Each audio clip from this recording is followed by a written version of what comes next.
Info listeners, this is Lisa Butterworth, and today my guest is LaToya Cheatham. Welcome, LaToya. Hi, thanks for having me on the podcast, Lisa. LaToya, why don't you introduce yourself and tell us a little bit about your background? Yeah, so my name is LaToya Cheatham, as you mentioned, and I'm a licensed marriage and family therapist. I am from California. I was born and raised there, so I'm licensed there. And I've recently migrated over to Georgia, which is where I'm working now. So I'm also, seeing clients here. I am currently enrolled in a PhD program where I am working towards a sexology degree. I predominantly work with couples. This, I feel like, is going to be a really good addition to the expertise that I have in this area to help my couples out. I work at a group practice. On the side, I also have recently started a business where my husband and I are offering relationship coaching. So we're also seeing couples, and our mission is just really to help marriages and relationships. I love that. And actually, it is through that program is how we met, because we were talking about dissertation topics, I think. Exactly. Yeah. Yeah. So today I invited you on the podcast to talk a little bit about the intersection of religion and sexuality, because you have your own experience as well as clients that you have had that same kind of intersection in your experience. So why don't you tell me a little bit about that? Yeah. So I guess I'll actually start with what you just mentioned, the dissertation topic. So I remember when you and I were speaking, and I was sharing that what I've noticed is that I have a lot of couples who come in for couples counseling and they're reporting sex issues. I have quite a few of them that did grow up in a Christian household, or they come from a Christian background. Just hearing about the challenges that they're having with the intersection of their religion and their who they are as a sexual being.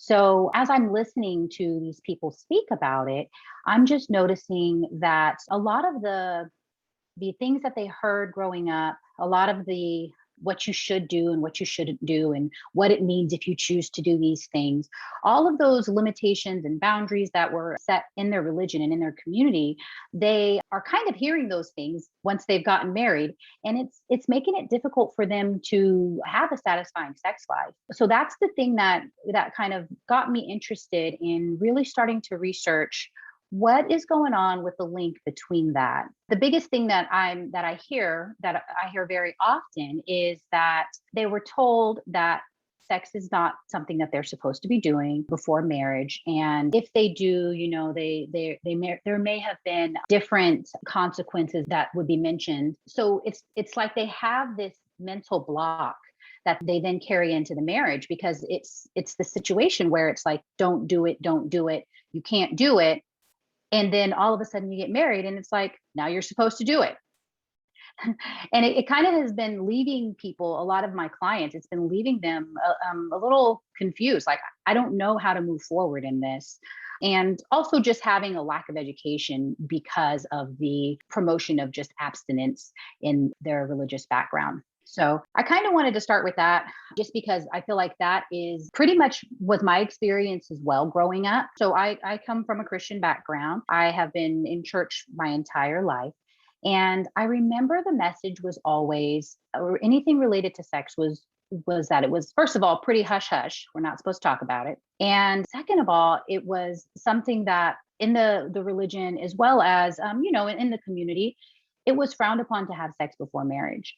And, that's the biggest message I think that got pushed. And I feel like it makes it difficult to learn the things that one needs to learn when it's not something when it's a taboo topic, as well as when it's not something you're really supposed to be talking about or thinking about until after you're married. And I'm kind of curious, I think, because I come from a Mormon background, and Mormons also consider themselves Christian, but I think there are a lot of really significant differences too, that make a big difference. But tell me a little bit about how and when and where you might get these messages in a context like the one that you were raised in, or maybe in some of the ways that your clients, like, are you hearing these messages at home, at Sunday school?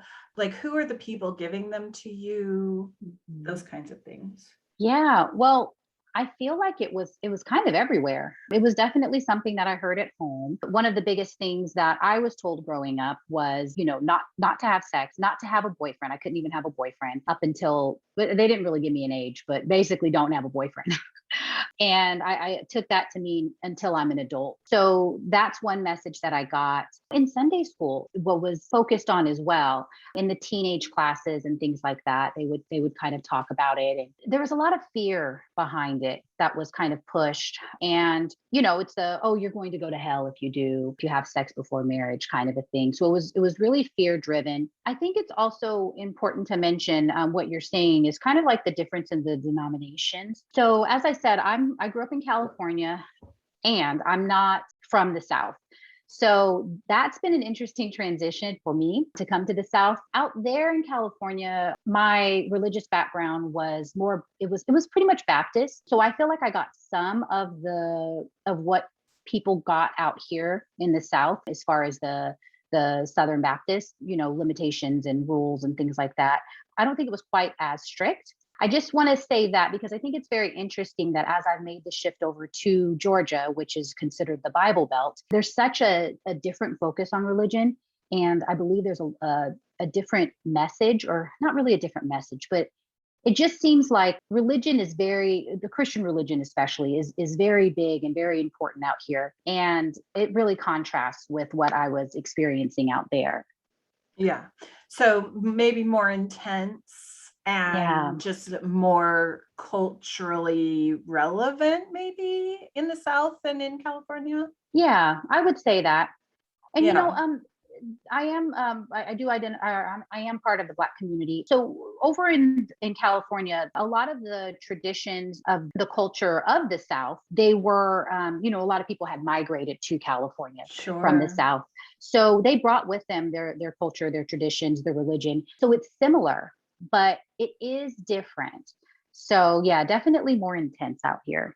Right. And so one of the things that I know is huge in Mormonism, and it wasn't as much actually when I was a kid in like the 70s and early 80s, but then about the time that I was sort of becoming an adult, probably the 90s, Mormonism really picked up on some of the like purity culture stuff of like Baptists and evangelicals. Like there wasn't as much of, I mean, I know that sounds kind of weird, but like we started getting a lot of intense like modesty messaging about the Mhm. time that I was sort of entering my late teenage years, as far as like always wearing sleeves and never like wearing a tank top and never wearing a two-piece bathing suit, or never. Is Mhm. that something that is a part of, sort of like some modesty culture that is a part of the, your client's experience or what you've experienced?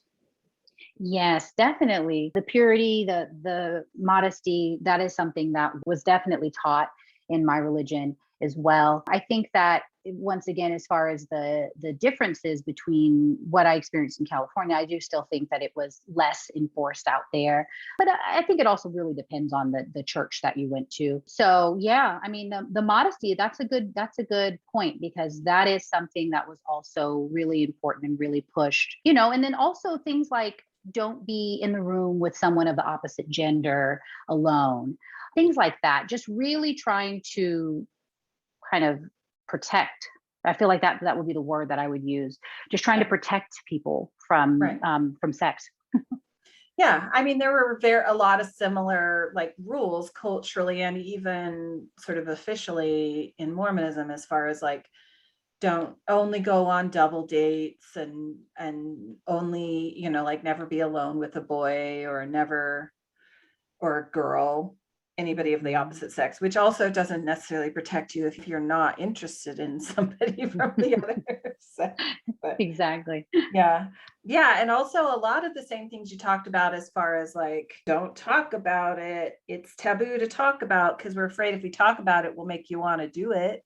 Uh-huh. And obviously, the no sex before marriage thing was a big, big deal. One of the things that I am curious about is like, as you were a teenager, sort of experiencing these messages, or as your clients were teenagers experiencing these messages, I know that, like, in Mormonism, there are a lot of consequences if you break the rules. Mhm. Like if you do have sex before you're married, you're expected to sort of go to the bishop and confess, or if you masturbate or look at pornography. Yeah, there's a lot of consequences, and there can be some public shaming, like you wouldn't be able to participate in certain activities and people would be like, oh no, what did they do? Like you're not allowed to Mhm. take the sacrament, is what we like call communion, or you're not allowed to perform certain rituals. Was there anything like that in your community or in the communities of some of your clients where there's sort of like consequences if you break the rules? There were consequences, but the consequences were more so within the families. It wasn't something that was, shared at the church or with the other people. I imagine that if someone found out, for example, the pastor finds out that you did something, then I think that they would more so talk to your parents and your parents would be the ones to handle it. There wasn't any public shaming or anything that would go on as far as I would see. Yeah. But like one of the things that I think is interesting about that is that I think when I talk to other people who experienced, sort of the Mormon intensity of that, like having to go in and confess and having it be sort of public, they sort of assume that, like, if that's not the way it works at your church, that maybe the pressure was less. But I know that, like, when I have interviewed, like, I interviewed a woman who came from Islamic culture, she was, Mhm. like, the pressure, like there was no official sort of like repentance process that you had to go through, but the pressure, the family pressure, was, I think, every bit as intense, if maybe not more intense, just through these family mechanisms. And I'm sure that that can vary from church to church and family to family, but I'm Mhm. curious if you have a sense of, like, what are the ways that it's sort of like, what would happen in your family or in your church, like if you broke a rule, or if it was found out that you did, or Yeah, it would definitely be seen as a disgrace upon your family. There would be the shaming that would happen, and kind of the gossip behind the backs of maybe your parents about how, what kind of a parent are they that their child would get themselves involved in something like this. The other thing that comes up for me too is I think the thing that would definitely contribute to that is if the teenager was somehow caught. So, for example, if they got pregnant, there was so much shame associated with teen pregnancy, and that's something, of course, that can't be hidden. And so, as that came out, it was definitely embarrassing for the family. They may want to move. They may want to go to a different church to get away from the shaming that would happen there. yeah. Yeah, that's so interesting. So as you are working with your clients and they are, like, telling you about the ways that this affects them after they are in relationships where they want to be having satisfying sexual relationships, Hmm. what are the ways that this affects them? Like, how is it coming up for them as they come to see you? I would say that the biggest thing that I see is difficulties with performance. So, anxiety, related to what does my partner think? Am I doing this right? And I also hear people feeling very, very much like they missed out on learning ahead of time before they got married because they were so afraid of having premarital sex.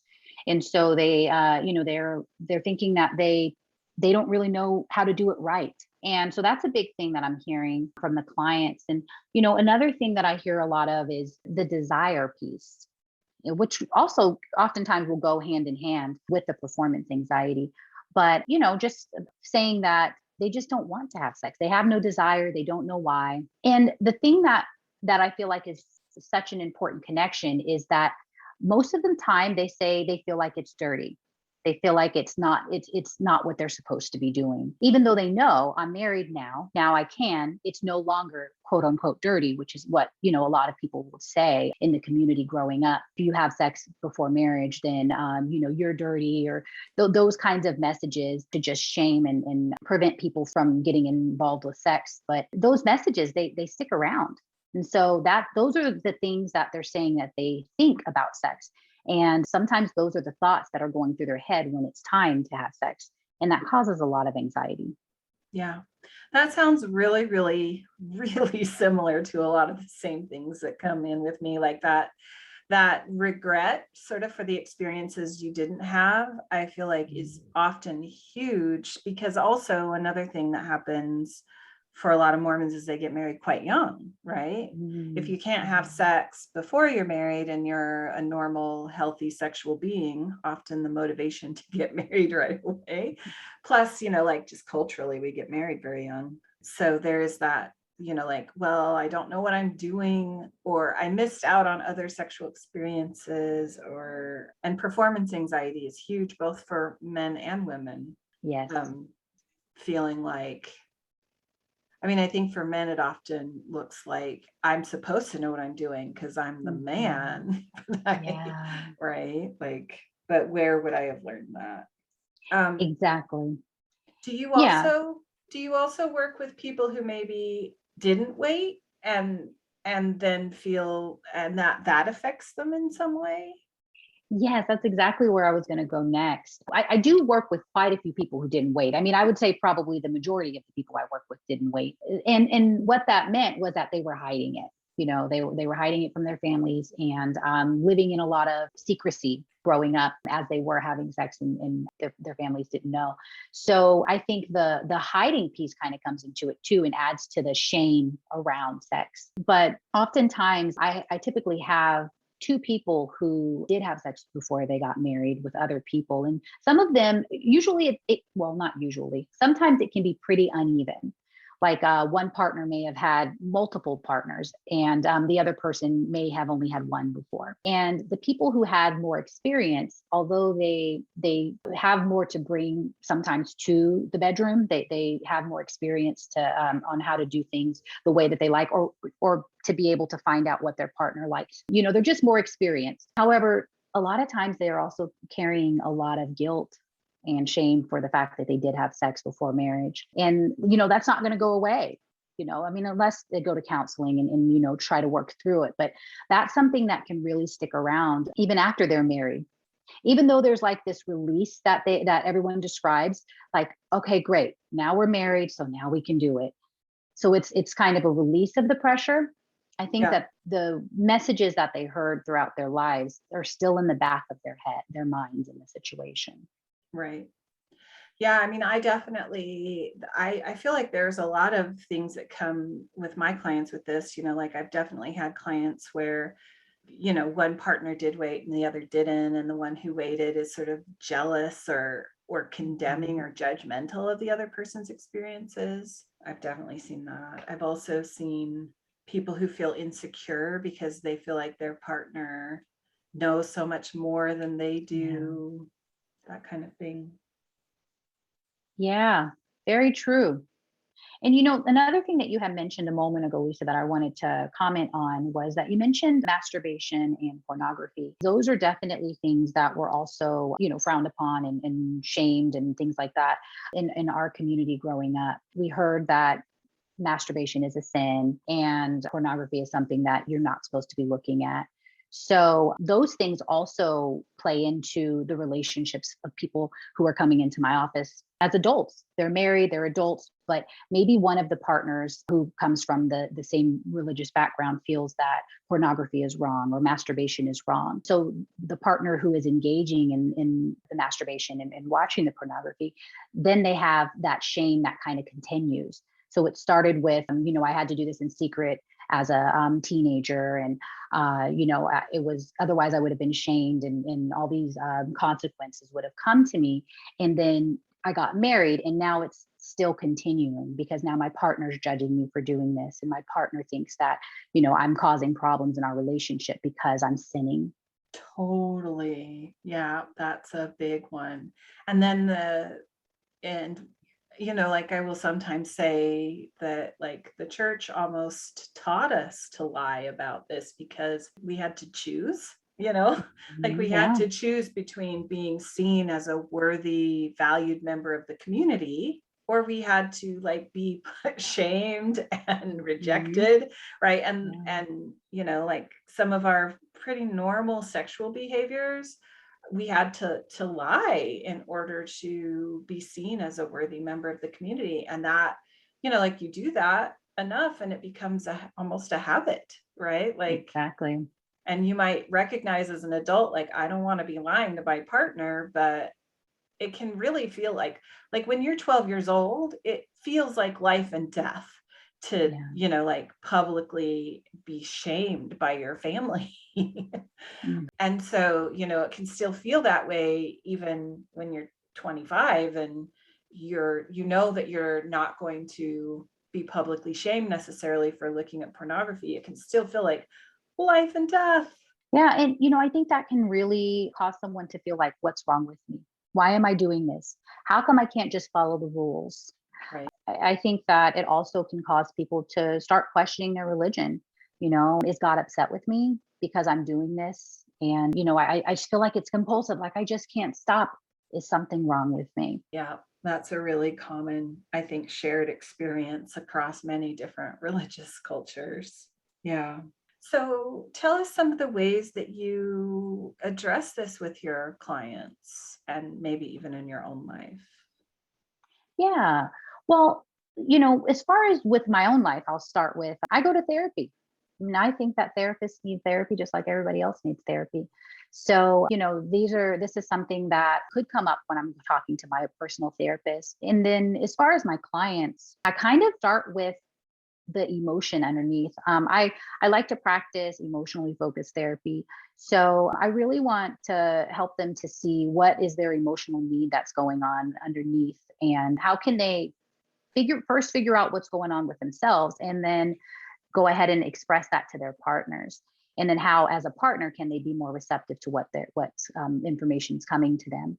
So that's kind of the format of how I do it. But for the most part, it starts with really helping them to work through what are the messages that they're telling themselves, the negative messages about what they're doing and the shaming things the negative self-talk and shaming that they're doing, and really work towards self-compassion and really work towards, changing those negative thoughts into positive thoughts. So reframing them. So a little cognitive behavioral therapy for that. Another thing that we do is work on mindfulness, work on finding ways to reduce the anxiety of what's going on. And so that way, as they work on developing the ability to really be present in the moment and stay focused rather than getting lost in their thoughts, that'll help. If they practice it outside of the bedroom, then that'll help when they're inside of the bedroom, having when they're getting ready to have sex with their partner. And then I think the other thing that I want to say is one of the biggest things that I feel like is the most helpful is helping the couples to learn to talk out loud about sex to each other. Because most people, even outside of the Christian religion, just people in our society in general, are embarrassed to talk about sex, and so no one wants to talk about anything, even with their partners. So just really helping them to find the words and find the way to really have those discussions. That way they can tell their partner the things that they like, the things that they don't like, or even I've been struggling with my desire, but I realize it's because I'm in my head. How can we kind of work through this together? And really just using their partner as support. I think that those are probably the biggest things that I talk with people about. Same. Those sound all really familiar. Wondering if you ever if you have any ideas or prompts or questions that you ask as far as, like working through the specifically religious aspects of it, like the questions like, am I bad or am I going to hell or is God mad at me or am I a bad person or why can't I just follow the rules, or, like, Mhm. are there any reframes or questions or prompts that you give your clients for working specifically with those aspects of it? Yeah, one thing that comes to mind is I have a resource that's a self forgiveness worksheet. And I think that that's actually a big part of it. So, being able to release the guilt and shame that they feel that they've been holding for all these years, I feel like that self forgiveness piece can be a great start. And, with that, just reminding them that God forgives them. God has forgiven them if they've asked for forgiveness. And weaving in the religious piece, I think, can be very helpful for couples, if or individuals, even if that's something that they that resonates with them, and that's something that they want to bring into the therapy room. And so just really helping them to have a different view on it. Another piece that really comes up is helping them to understand a little more what was going on with the people around them and the community aspect of when someone's doing something that's considered wrong, how the community can be against it. And it doesn't necessarily mean it's wrong. It just means that the community is against it. And so, as part of that culture, this is something that they consider wrong. So, kind of finding a way to help them to separate themselves in their identity from the labels that were laid on them based on their actions or behaviors as a, Yeah. a teenager. Yeah. So, like, doing some values work where you sort of separate, well, these are my values versus these were the values that my community was promoting or teaching. Yeah, yeah. Yeah. Yeah. Yep. A lot of it sounds so familiar. So familiar. Is there anything else that you feel like maybe we haven't covered, or that is an important part of the work you do, or that you feel sort of like is an important part of this intersection between, Christianity and culture and sexuality? Yeah, what I'll add is that you were just saying that it's very similar to the experiences that you've had. And I wanted to note that a lot of my clients are not from a Christian background. They come from different religious backgrounds. And I've heard so many of these things across the board from various religions.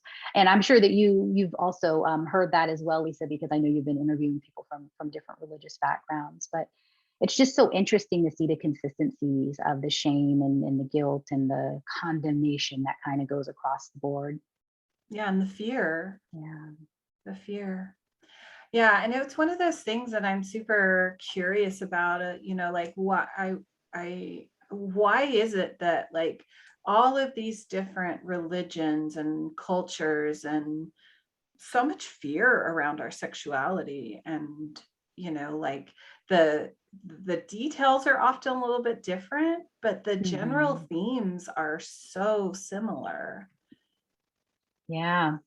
I think it really comes down to control at the end of the day, and just really trying to control the behaviors of the people and instilling fear if necessary, having the public shaming if necessary. It's almost like by any means necessary, let's try to prevent people from doing what we don't want them to do.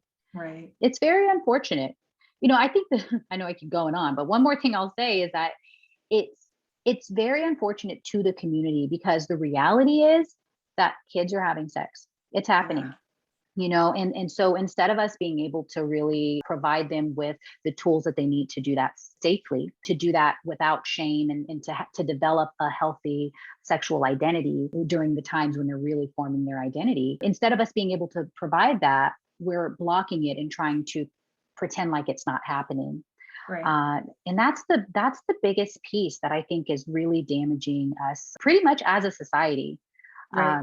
because it's not just because of the religious background. I mean, schools also teach the abstinence is the way to go, and families still don't really want to have any kinds of conversations with their children, oftentimes about sex. So it's still going on even outside of the religion, and I feel like we're really just doing a disservice to our community and our children's futures.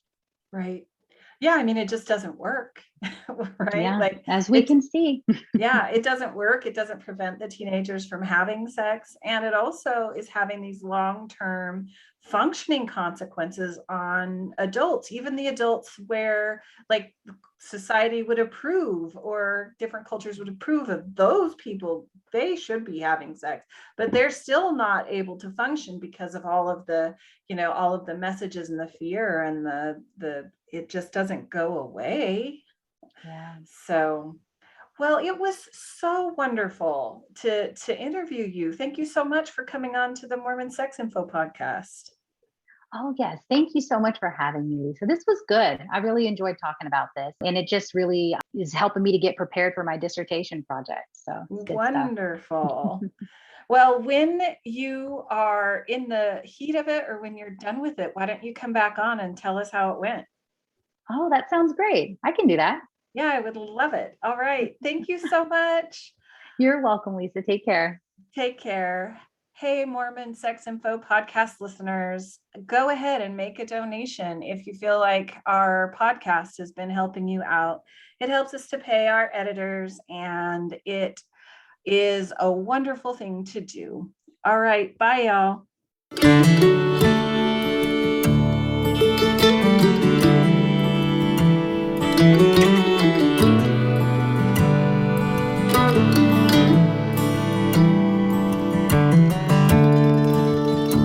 We took the long road home, turned minutes into miles,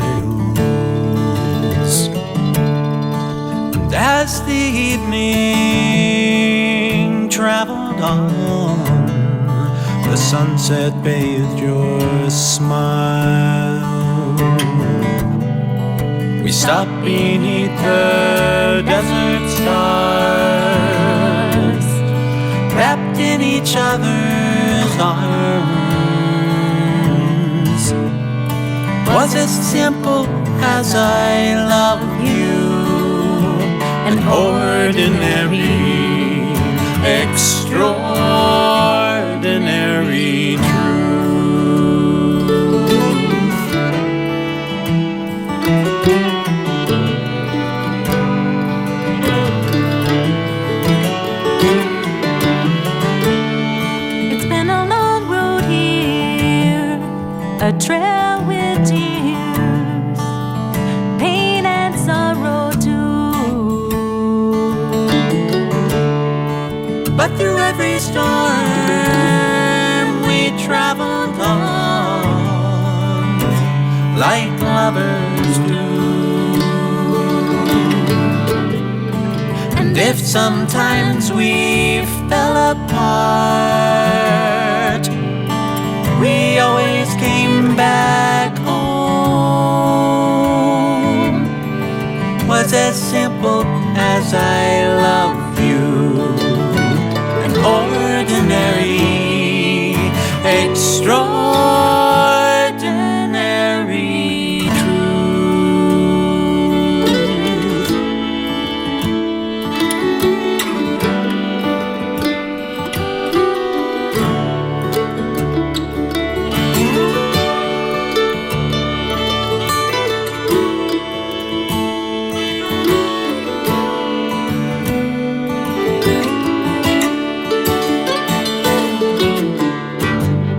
Some people say love is blind and forever is too long. But I see your eyes in every sunrise. Can't imagine life alone.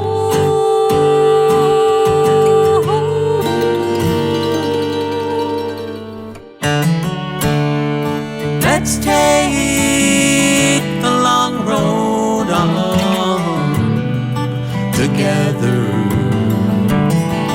until we're gone. Want you by my side till the day I die and into the beyond. It's as simple as our love is. That's how I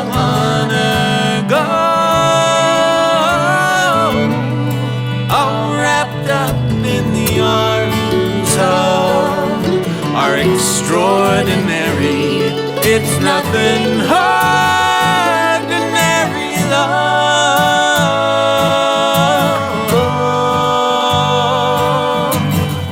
Ordinary. No, it's extraordinary.